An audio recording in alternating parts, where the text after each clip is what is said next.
muy cierto. Escuche primeramente esto. La resurrección de Jesús, tal como lo menciona la Biblia, aunque es un hecho histórico, fue un hecho real. ¿Lo creen? Amén. Amén. Aleluya. Se llama hecho histórico porque está escrito en los evangelios, pero es un hecho real. Amén. Amén. Cuando decimos un hecho real, quiere decir que hubo testigos, personas que testificaron de su resurrección. Ese es un hecho real. Hay evidencias. ¿Hay qué, hermanos? Evidencias.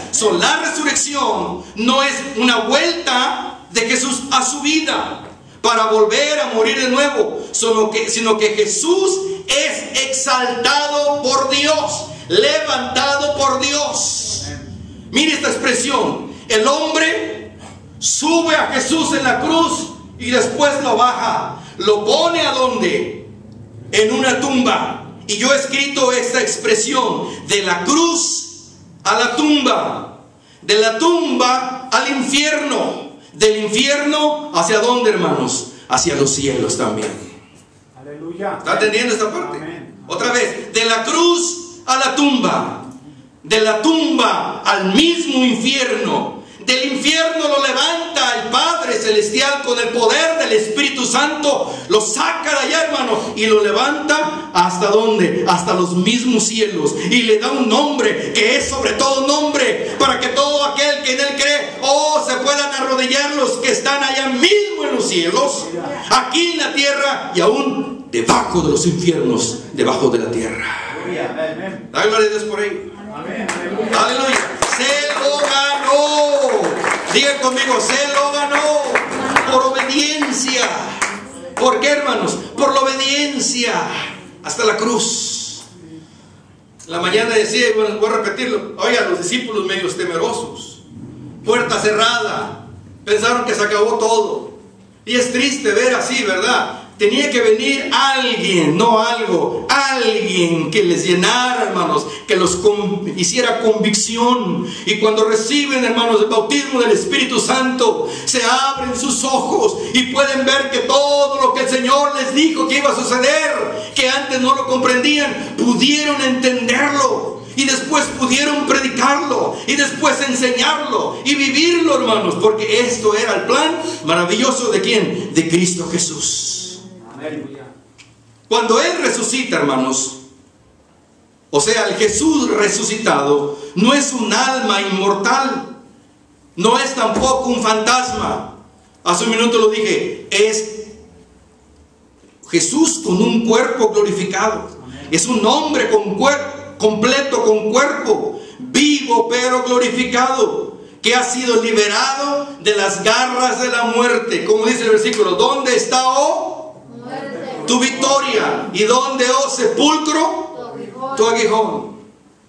Ahora con ese cuerpo glorificado, hermanos, le estaba dando la mera cabeza ¿a quién? A la muerte. Amén. Amén. Ahora, hermanos, con ese cuerpo glorificado ha sido liberado de la muerte, del dolor, de limitaciones materiales. Amén. Podía él atravesar paredes y antes no lo hacía. Podía caminar como si fuera en el aire, y los discípulos aquellos veían que iba más adelante. Era un cuerpo maravilloso. Yo voy a tener uno así un día. Aleluya.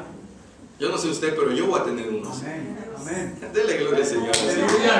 Aleluya. Estamos hablando de lo maravilloso del cuerpo glorificado de Jesús. Jesús no resucitó nada más imaginariamente, o en la mente de los apóstoles, o en la mente de sus discípulos. No era un recuerdo, decir: Jesús está vivo en nuestra mente. Sí, lo recordamos, como se recuerda al abuelo hoy en día. Y la gente dice: tu abuelo vive en tu recuerdo. Sí, aquí siento que está. Así no resucitó Jesús.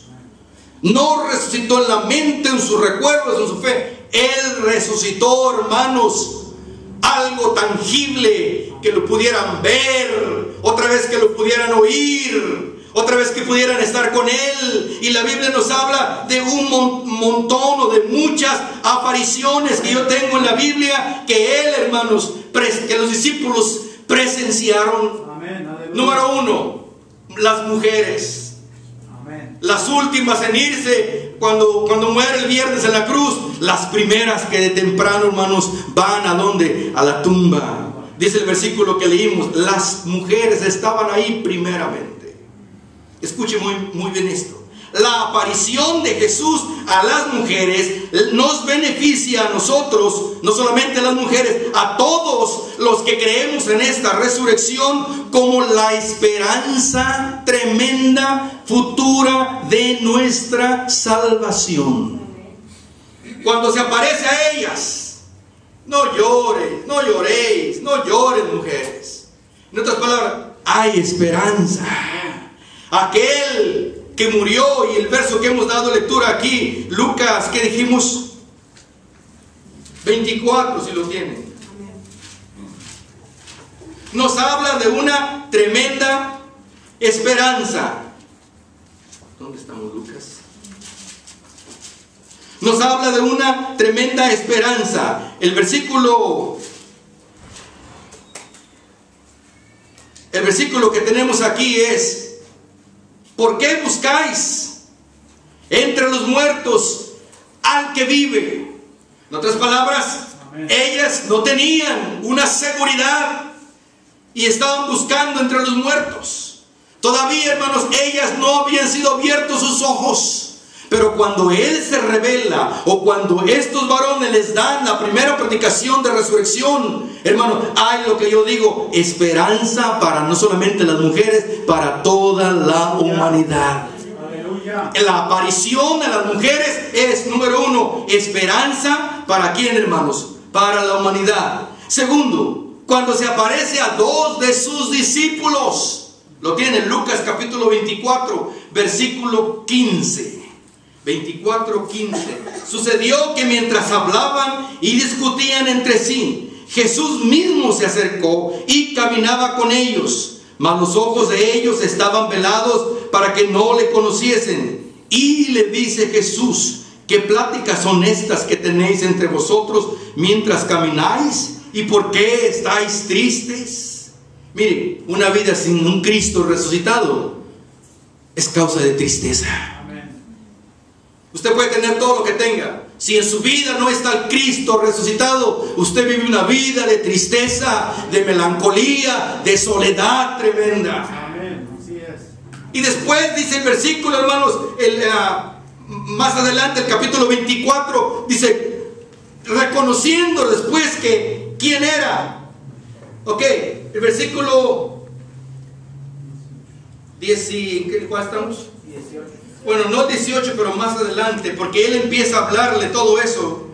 Entonces el 32, y se decían el uno al otro, después de que ya se había apartado el Señor con ellos: no ardía nuestro corazón en nosotros mientras Él nos hablaba en el camino y cuando nos abría las Escrituras. La presencia de Jesús resucitado, díganlo conmigo, la presencia de Jesús resucitado trae, hermanos, gozo y la presencia maravillosa del Espíritu Santo de Dios. No ardía nuestro corazón cuando Él hablaba con nosotros. Amén. Primero estaban sus ojos velados. Después que se dieron cuenta que era Jesús, dice, con razón sentíamos algo bonito cuando Él platicaba con nosotros. ¿Qué trae la presencia de Jesús, hermanos? ¿Qué cosa? Eso. Un gozo maravilloso y la presencia del Espíritu Santo, que donde quiera que usted ande, usted va a sentirlo porque Él está vivo. Si está cantando, lo siente. Si lee la Biblia, lo siente. En el trabajo, lo siente. En la escuela dominical, en la iglesia, donde quiera que se encuentra, siente la presencia del Cristo resucitado. Dele gloria al Señor por Él. Con sus discípulos. Y tercero, hermanos, con aquel varón que dijo: si yo pudiera verlo, si yo pudiera verlo y metiera mis manos en sus manos. La Biblia nos dice en Juan capítulo 20, versículo, si no estoy mal, 19, se aparece el Señor primero a los 10, pero no estaba Tomás. En la segunda parte se aparece a Tomás. Ok, porque no estaba la primera vez, pero el Señor